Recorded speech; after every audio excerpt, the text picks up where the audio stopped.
Hello, everyone, and welcome to Japa Tales.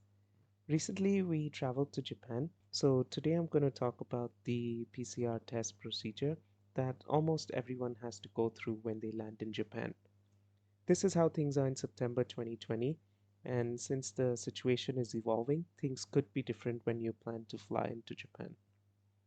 We flew into Haneda Airport mid September 2020, and upon landing, we were told that we have to wait in the aircraft until a quarantine officer clears us to leave the airplane. We waited no more than 10 minutes when we were allowed to leave the aircraft. Normally, once you leave the aircraft, you would go straight to immigration, but now we had to go through quarantine first. The walk from the aircraft to the first room was about 3 to 5 minutes, and I must say that we have traveled to Haneda before but have never seen the airport this empty and quiet. It was like a ghost town, as you can see in some of the pictures. We entered the first room where they take you aside and check if all the immigration and quarantine documents are filled out. Usually, you just get the one immigration form on the airplane, but now they give you a few more quarantine forms, which I suggest you fill out on the plane because if not, they will ask you to fill them out there before you can proceed to the next room. Once the documents were checked, they asked us to move to the second room. The second room is where they will do your PCR test. They handed us a tube with a label and a small funnel. They have these small stations set up on the side where you have to go and collect your sample. There's information in English as well at the station, so don't worry about it. It's fairly simple.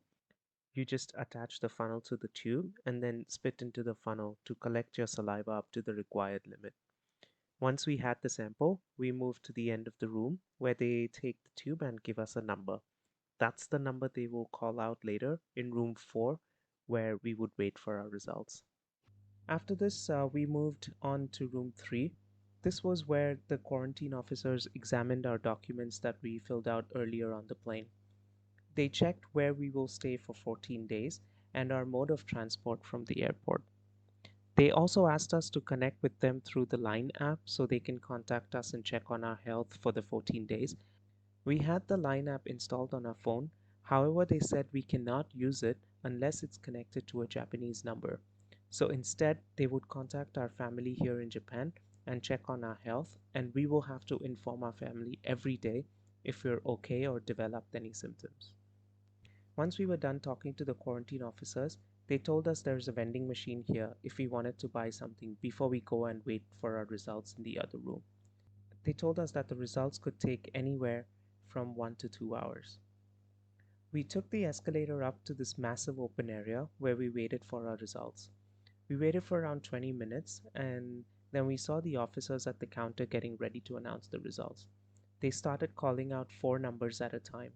We were really happy that we didn't have to wait for 1 to 2 hours for the results. When our number was called out, we went to the first counter and we gave our forms to them. And then we were asked to move to the second one where we got our PCR test result. From there, we moved on to another counter which was just behind the result counter. And there they asked us how we were going to go to our hotel from the airport. Now, when we traveled, the rules were that you're not allowed to take public transit or regular taxis to go from the airport to the hotel. We found a list of taxi companies on Japan's Ministry of Health, Labor and Welfare website, which comply with their rules and transport standards, and hence we booked one from there to pick us up. These taxi services are not cheap. If possible, you can also ask your family member to pick you up. I'll post the link to the taxis in the description below. Once this was done, we finally moved on to immigration. The overall time from landing to getting the test result was around an hour to an hour and 15, which was way less than what we had prepared ourselves for. When we landed in the evening, it seemed like ours was the only flight at the time, and the flight itself was only 35 to 40% full. Also, there were a lot of officers and workers at the quarantine stations in every room, so we never had to wait in line to be helped. Depending on when your flight lands and how many other flights land with you and the amount of passengers there are, the time you have to wait could change. If you do travel during the pandemic, wear a mask or a face shield, or both if you're comfortable. and use a sanitizer as often as you can to protect yourself and the flight attendants and airport crews. We hope this video was helpful to you. If you have any questions, please post them in the comments below, and we will try our best to answer them for you. Also, if you recently flew to Japan and have an experience to share, please do so as well. That's it for now. Take care, everyone, and be safe. Bye.